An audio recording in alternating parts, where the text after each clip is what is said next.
All right, now I'm going to invite our usher and greeters to be ready, and I'm going to ask you if you have a question to pass it this way. I hope that's correct, because they told me in the staff meeting, but I don't remember. I'm good. Pass it to this end, and then usher greeters will come forward and collect. Just leave it on the end of each section.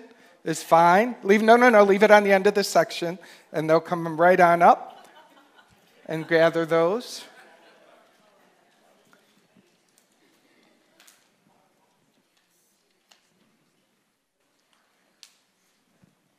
Now, we won't get to all of these, obviously, unless you want to stay until 3. And I think I'll lose you before then. But when we do this, we just kind of, I love this because I get to know what's on your heart and mind. What are you needing and wanting from us here? And I get to enjoy allowing Spirit to have its way with all of us, creating a wonderful energy here. So know that if your question is not chosen, that the questions that will be chosen have the highest vibration for all of us, and there'll be something in there for everybody. So that's what we say yes to. And I have the right to veto 3.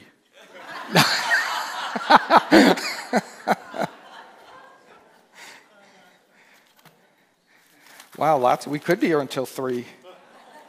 I know, thank you for playing. That's wonderful. All right, well, I got this one here.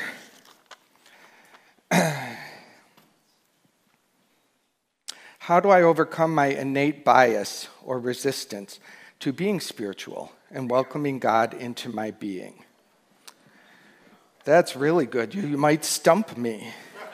No. That is such a beautiful question. Thank you. How do we come? And I love this because it's not innate, by the way. I appreciate the choice of the word. It feels that way. The innate essence of your being is a yes to your spirit and to your awakening. However, the ego's resistance, so let's separate the two. The ego has resistance to you awakening.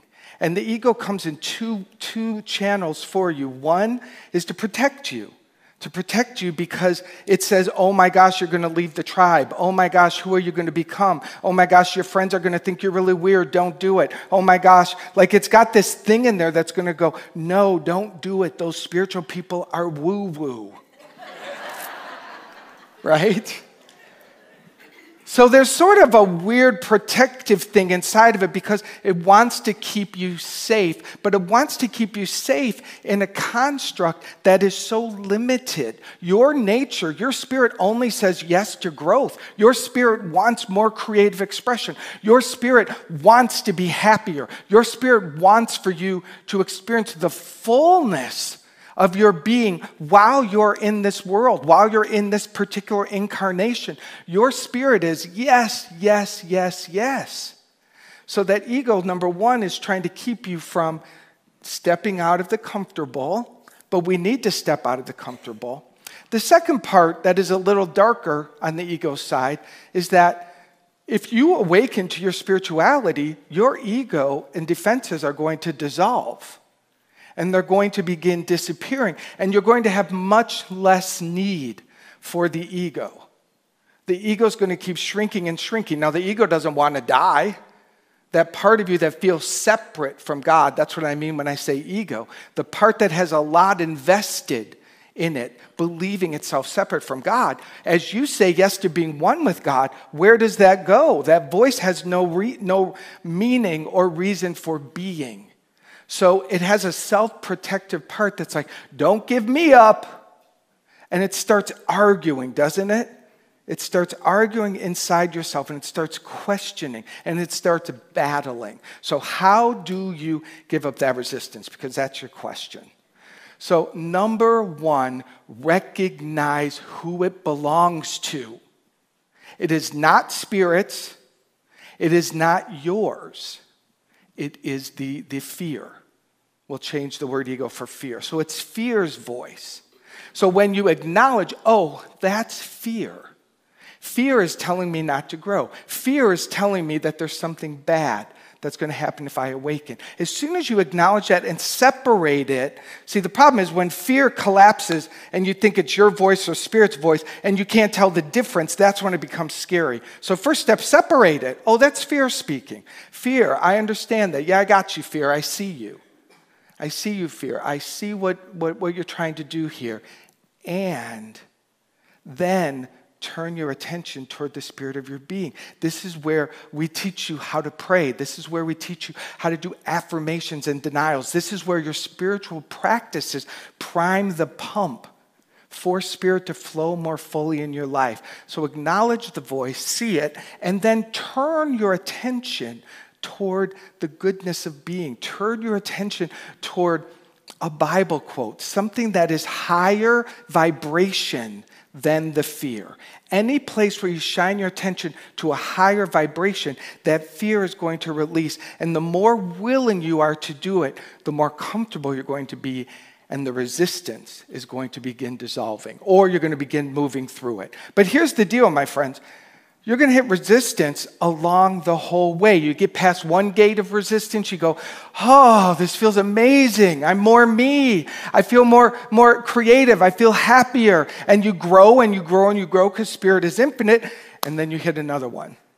And then it's time to move through another gate. And at that gate is Mr. Resistance waiting to greet you. So make it your friend. Make your friend know that when you're feeling resistance, that means you're going somewhere. Yes? Yeah, that's great. Give me applause.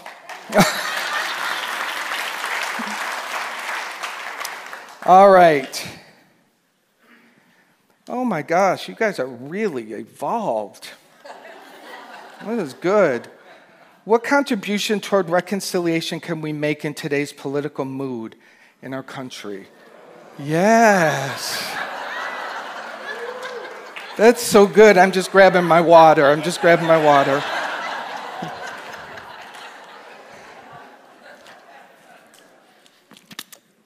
That's seriously such a good one. Number one, and this is where I will only speak from spiritual. So I'm going to stay out of form, and I'm going to stay up in consciousness, because that's a place for this answer to come from. Because in consciousness is oneness. So in consciousness, there is no divide. In consciousness, there is no they're right or I'm wrong. So we have to move up into that aspect of our being in order to answer that question. If you're down here on the field where the divide is, you're not going to find it. You're not going to be able to do it. And you're not going to be able to watch Fox News or CNN News or MSNBC or watch the Facebook feed or whatever little addictive polls we get inside of us. All of those have a divisive sway to them, right? So we're not going to find our answer there. We're going to find our answer when we practice going up into the oneness, when we practice going up into the higher consciousness, and then you look for the divides inside of you. This is where it kind of stinks, because it'd be easier if it was out there in the world. How do we fix that over there? That problem over there. Well, what we know and teach here is that if you see that problem over there, then you got to back up inside yourself and say, where is the problem in here? So we begin to get really interested in our own divides. We begin to get more passionate about being a place of peace. When we sing, let there be peace on earth and let it begin with me, that's not just a trite song. That is something that says, let my mind be anchored and established in the oneness, in the infinite solutions, in the good that is within everybody. Right?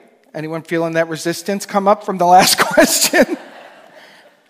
That's our work. So, one of the things that we have to pay attention to is how much out there noise are you taking in to where it starts to make you wobble again? Because if you're more committed to your spiritual practice and the integrity of oneness, can you sit and watch something on television and be in prayer? Can you sit and watch something and go, oh, this is beautiful. Look how Spirit's working things out. And if you can't, are you willing to turn the TV off? Are you willing to say a prayer for the part in you that you just felt because of that? Remember, back to us, back to us, back to us. And that seems so small. Like I'm saying to you, well, take care of yourself. Do it inside yourself. And it's like, that's not enough. I promise you, it is enormous. And this is what we must understand. You, O Holy One, you, O Sacred One, when you align your mind and your heart with the infinite love and the oneness of God, the world is healing in profound ways. In profound ways.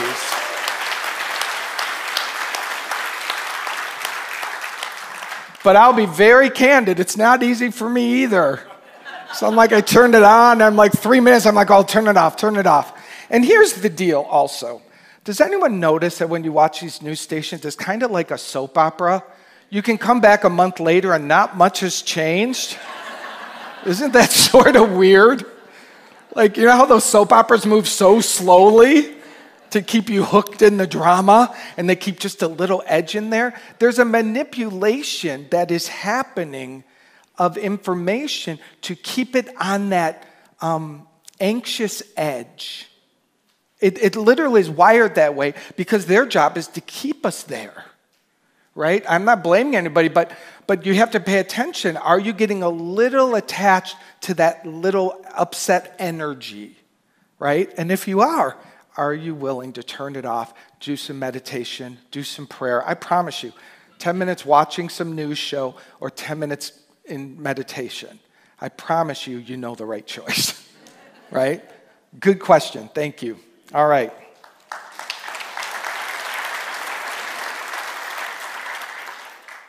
Managing stress. Managing stress. Well, I mean, I think we know the answer. But let me ask Spirit to go deeper for this. Okay, managing stress is the wrong focal point. To try to manage something creates tension immediately. Do you get that? Because I'm just getting that. If you've got stressful energy and then you're trying to manage that stressful energy, you've got this. So it's an understandable phrase because it's a common phrase. But to release yourself from the idea of managing stress and become curious around, why is the stress here? What information does it have for me? Where is it guiding me? What is it leading me to know or do? This is where, with no judgment, we get into relationship with whatever's happening in our lives. And when we're in relationship with it, we can begin to glean out of it what we need. And the universe becomes very friendly. The universe really starts, they'll be very specific very quickly. Stop doing X, Y, and Z. And then you have a choice. Are you really willing to follow Spirit's guidance and release that? Or, you just discover where you are on your journey, which is totally cool. But I think the better choice, which I love, that is give up managing it. Give up trying to figure it out. And pay more attention to, oh, this is here. Take a breath. What is this here for?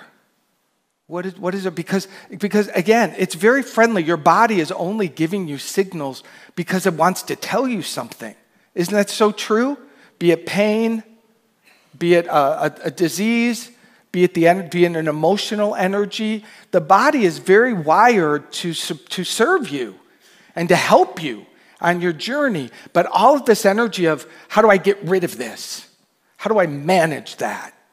How do I blah, blah, blah? Or even the way you speak about it. Oh, this is so stressful. Like all that stuff. It makes sense again because it's common. But, the phrase from the Bible is, agree with thine enemy. Agree with your enemy. Meaning, put your arm around it and get interested in why it's here. And then you've got a whole new experience. Yes? I like that answer. Yeah, that was good. What's the difference between religion and spirituality? Yeah, there's many better answers in the room than mine, but you got me. So, religion is man-made. Religion are constructs that contain within them dogma, rules, regulations, do this and you belong. Religion disempowers sometimes. It has an ability to serve people. I don't want to say it doesn't, but most religions over time, the rules become disconnected from the inspiration of the rules. And if you're disconnected from the inspiration of the rules, then it's just rules. And then we lose ourselves. So many people have lost their spirit in service to religion. So many people have denied their authentic sexuality, their authentic cravings, their authentic creative expression. They've denied their personal desires in service to this religion thing, only to feel more depressed, more disconnected, and more alone. Now, that's not absolute because religion does serve many, but there comes a point where every person in their spiritual awakening will and has to outgrow the constructs of a religion, right? You can still belong to it, but inside, you're going to start outgrowing some of the rules and regulations as you allow your spirit to be guiding you. Your spirit, spirituality connects you to your power. Your spirit is unapologetic for its power, for its passions, for its joys, for its deliciousness. Your spirit is unapologetically here for you. For you, it doesn't judge you. It's not going to tell you which way to go or not go. And if you make a turn where you end up not feeling great about it, your spirit's like, that's all right, we'll work this in. Don't worry about it. Don't worry about it. Spirituality is an inside connected job. Now, we share it in community. We share it together to increase the internal connection, because when we connect with spirit through spiritual practice, which causes us to connect with ourselves and lock us in, and then we connect with each other. Do you see how that's like the Trinity there? God, myself, others. That's a beautiful way to experience. So to me, religion stands the chance of disconnecting and making people feel bad about themselves, right? Where spirituality also stands the chance, depending on where the person is, but it's more personal and more internal. Does that make sense? I agree. I agree. Oh, you don't have to applause on all those. Whew. So big or impossible to overcome. Since you said that everything is for us, greater good, how or why often feels so big or impossible to overcome? So I think like the whatever, the thing that's in your life that I'm saying, it's for you. And you're going, no, it's too big. It's too impossible to overcome. Okay, so this is a non-negotiable. Everything is for you. I never said you had to like it. I never said it would feel good in the moment. And I never said you would agree with it. But I did say everything is for you. Everything is for you. And I use this analogy often is our work here, what I want for you and for me and everyone is just that remember sometimes I talk about the hula hoop. This is my world and this is my understanding of God. My spiritual practice has got to make that hula hoop get bigger and bigger and bigger and bigger. And the bigger your God is, the less will be against you in your experience. Like if your God is gigantic, everything that comes into you is like, oh, God's got this.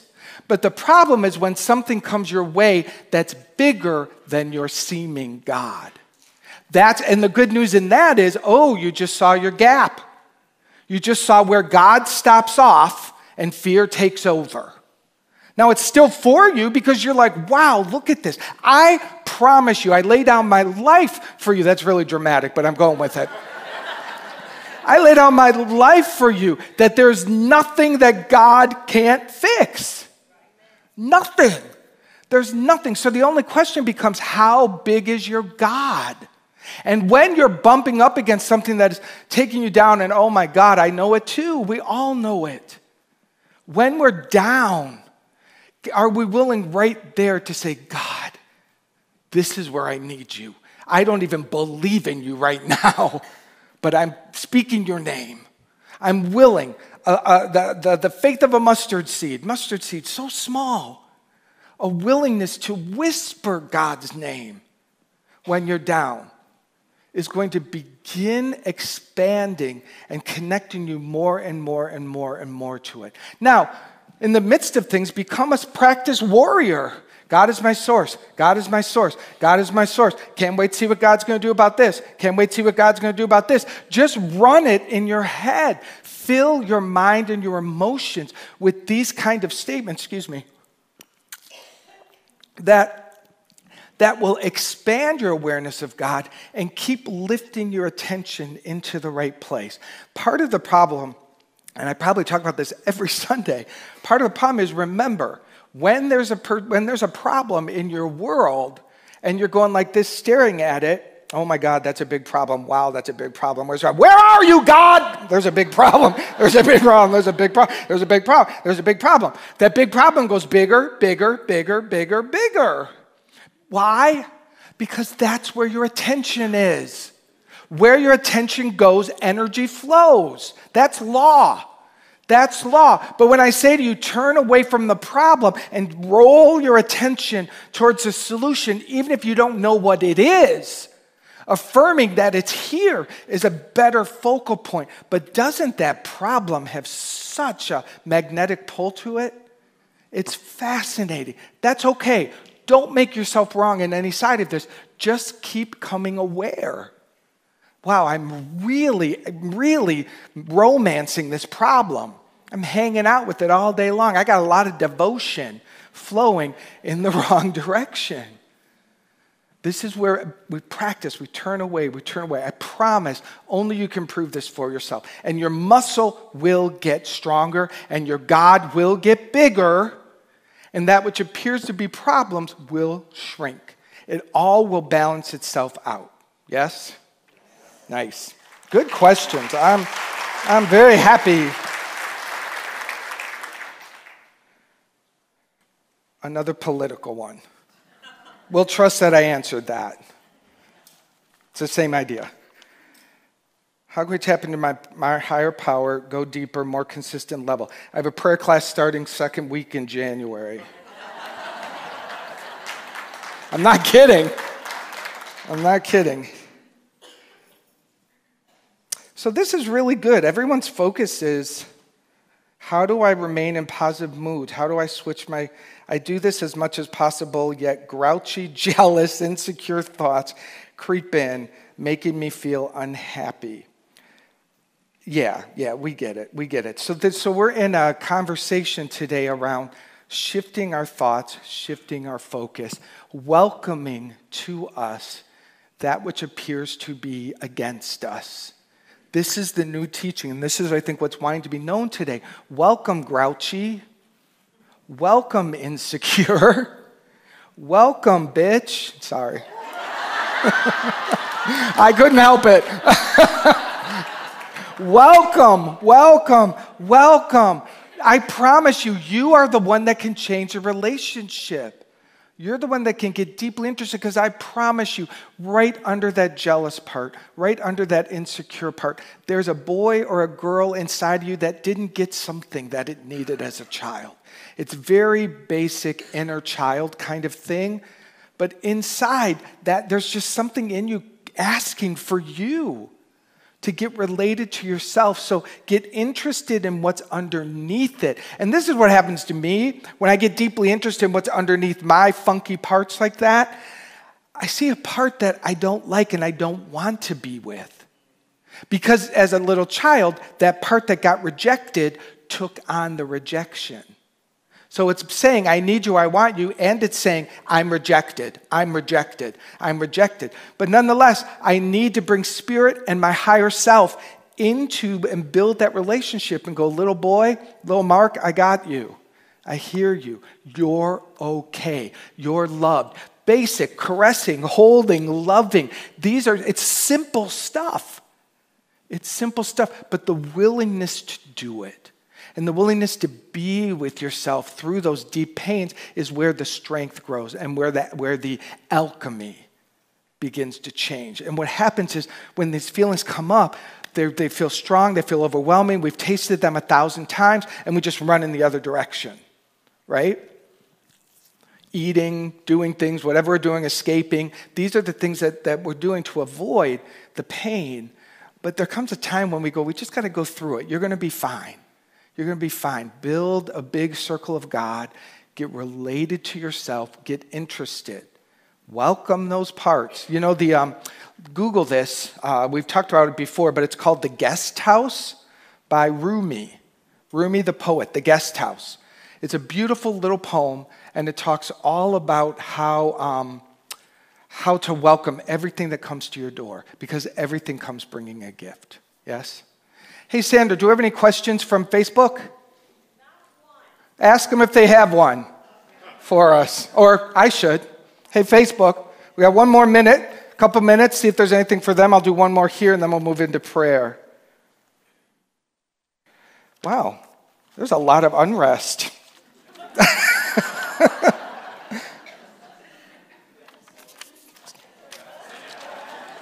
I mean, this is the same question, y'all. You're in the right place.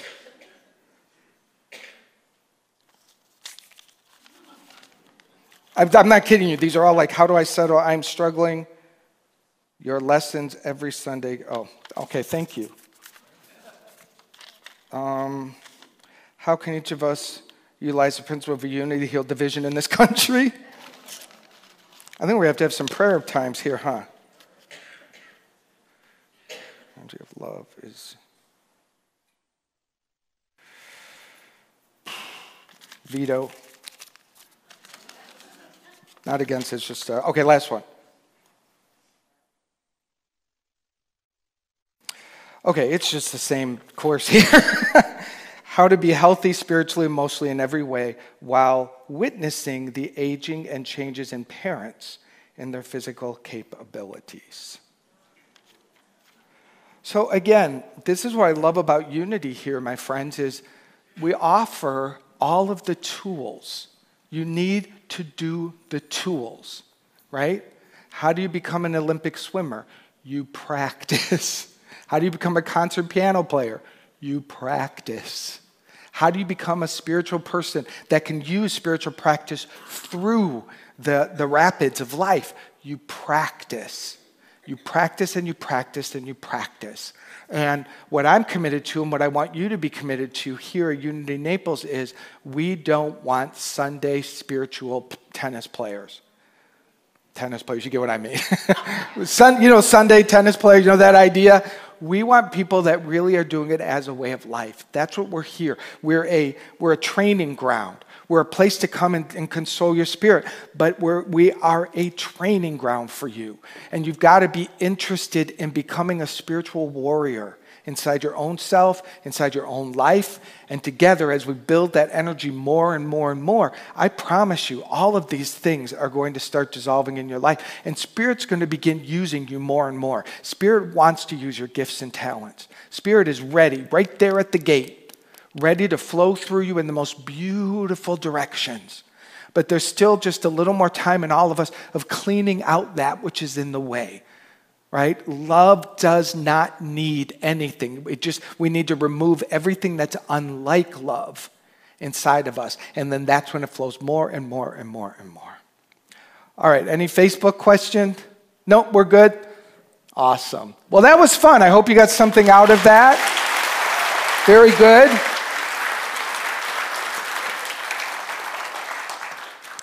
So, most importantly for me, it's prayer. It's prayer. I think maybe prayer and meditation, I definitely am a fan of both, but my mode and Unity's mode is prayer. Prayer is the foundation of this organization. And we learn to pray. We practice prayer. We prayer partner. That's what I'm so passionate about. When I came here last year, that was not happening, and it was bumpy and crazy. But I have an amazing group of 30 people who said, I will struggle through this for the year. And they're praying together. And they're getting intimate in prayer. And we're going to keep growing that together. Because every one of us needs a prayer. Every one of us. So use that to move into prayer. Take a nice deep breath. Open your hands. Keep breathing deep.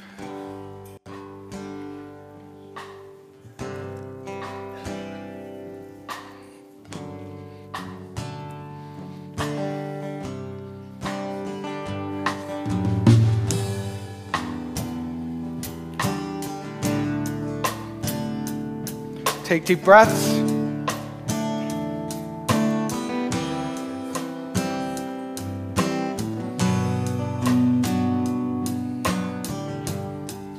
So I speak this prayer in this moment, knowing absolutely that God is the power, that God is the presence, and that as we allow this to grow larger and larger and larger, that which appears to be against us rises up for us, and we accept all the blessings and all the good and all that is here for us. We are never left alone. We are never disconnected.